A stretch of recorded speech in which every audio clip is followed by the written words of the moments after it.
So I was watching television, catching up on my Stephen Colbert episodes. They're taped. And Bill and Melinda Gates were on. And he starts his little conversation with them by saying, well, how does it feel now to be the second richest person in the world? Because you used to be the first. Who's the first now? Bezos, okay. Now, I know what he was doing, where he was going, but my mouth kind of dropped. Imagine hearing those words. You're the second richest person in the whole world. It's crazy. However, I have to say that it was beautiful to hear. You know, Melinda Gates is Catholic. Her husband, I don't think, ever converted. But they are great philanthropists. They give millions of dollars away. Millions of dollars. Now, I'm sure it's not part of their nest egg. It's probably interest off the chart, but they still do it. And not only do they just give it away neatly, they've gone to Africa. They just came back from Africa. They were sharing. And they go to make sure people have water and medicines, and they give them education and all kinds of things to try to lift them up. And then once a year, and it was highlighted on the show, they write this letter. They put it in the papers, and not to show what they're doing, although they are, but to show what they're doing, what's happening, because they choose to be generous.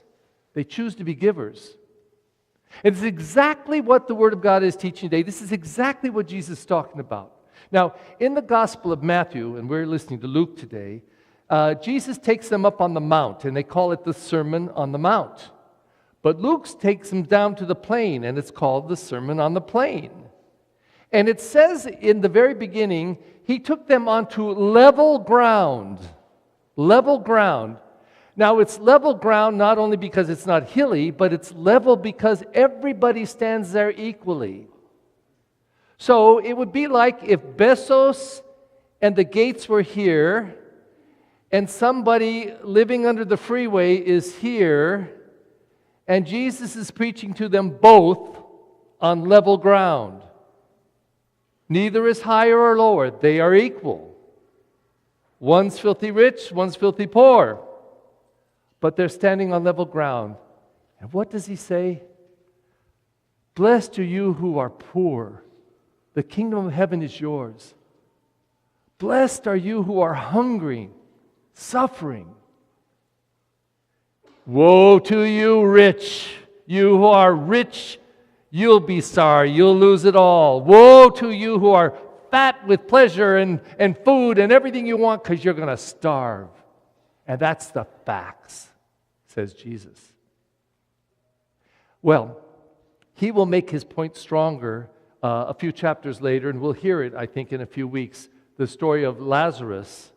And Lazarus it's a story Jesus tells, a poor man, and he was so poor, he had nothing to eat, and nearby was a very wealthy man who, like the gospel says, he ate sumptuously every day, the best of wines, the best of meats, the best of all.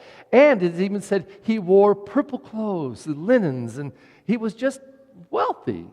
And he used to eat there at his table, the dog's under the table, and he's eating this wonderful food, and Lazarus comes along begging, could I just have the crumbs that fall from the plate and the table? And he wasn't given the crumbs.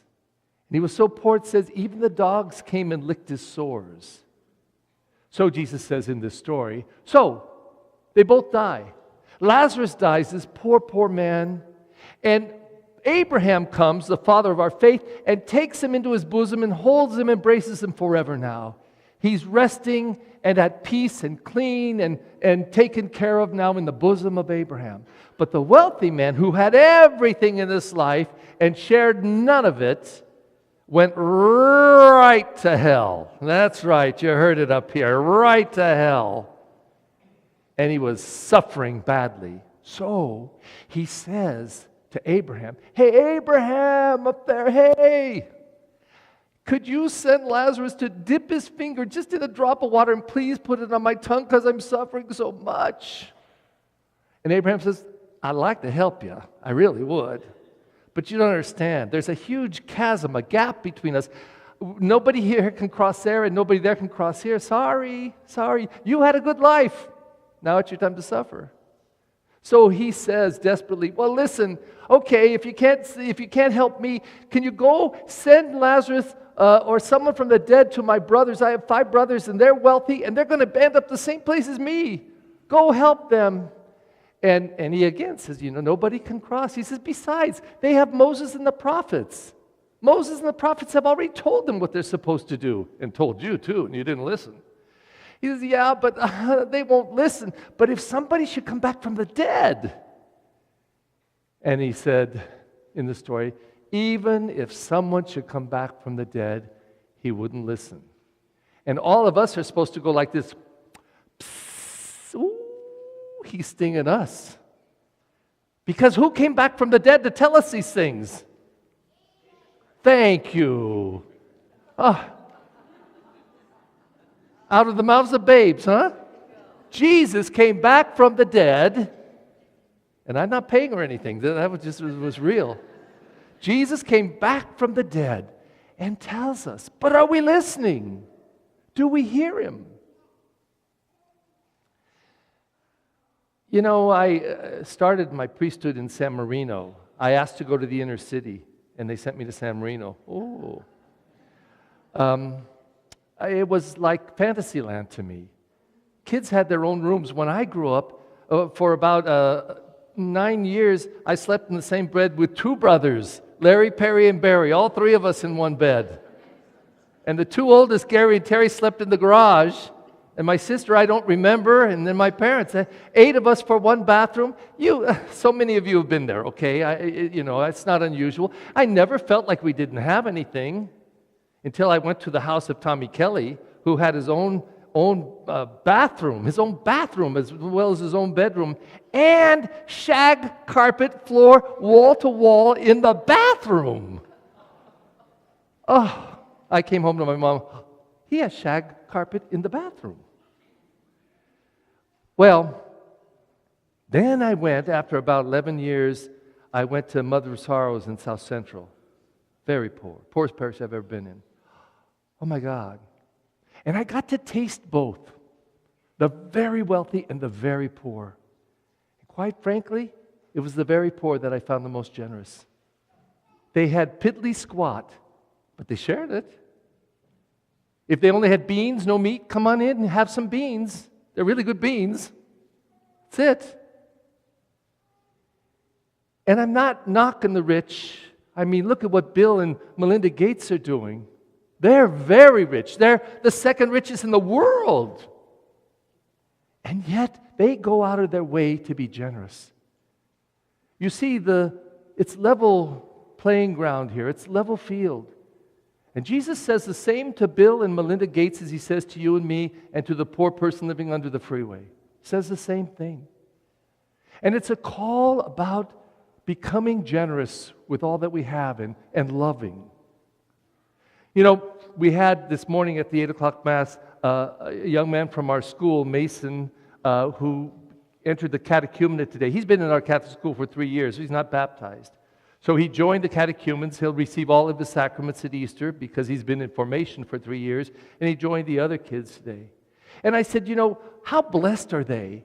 All of them are under 15 years of age, between 7 and 15. And they're hearing this Word of God. After the homily, they went over to process it together, to share and talk about it. Imagine if at between 7 and 15, they get this message and they say, yeah, that's right. That's what we should do. I'm 68. I don't know when I got it. I had it in my head, but I don't know if it was in my heart and in my actions. But now, whenever I get money back, my change, if I have dollar bills, I put it in. Don't you get in my car and do this, but I open this cabinet here and I drop the $1 in there so that when I get off the freeway, whatever, somebody's begging, I'm giving them at least $1. It's not that I'm cheap. It's just that I want to spread it out because there's a lot of people asking for money. But the other day, 2 days ago, I come up to the signal and this black gentleman, old guy, teeth missing and looked ragged, and poor guy, and he just had his cup there. So I opened up my little thing there, and I went in and I accidentally pulled out 2. I said, what the heck? So I gave him 2. You should have seen him. God God bless you. Thank you, sir. Oh, that's so nice. Oh, I feel so blessed. I thought, oh my God, $2. And what a difference it made for him. Now that's what I'm supposed to do. That's what Jesus says. He says it to you, to me, to Bill Gates, to everybody. Do we hear it? I think it took me years to really appreciate I may not be able to solve hunger, but I can help some person with a little hunger. I may not be able to cure all of the ills of the world, but I can help somebody do something for someone. And that's all Jesus has.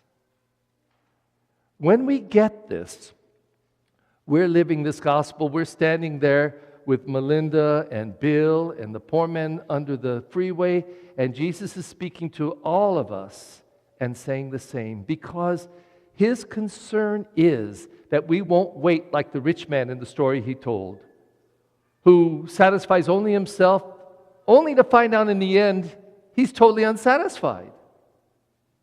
Whereas the other one who struggles and suffers, but keeps hoping and trusting and opening up and pleading and seeking. And when we do that in our spirit, keep seeking, keep listening. Listening to who? Well, as a group of people, as the church, it's supposed to be to that person that we call Jesus. Jesus, what do you think? What do you want? What are you saying I should do? Jesus, I want to know your opinion, because you have the words of everlasting life.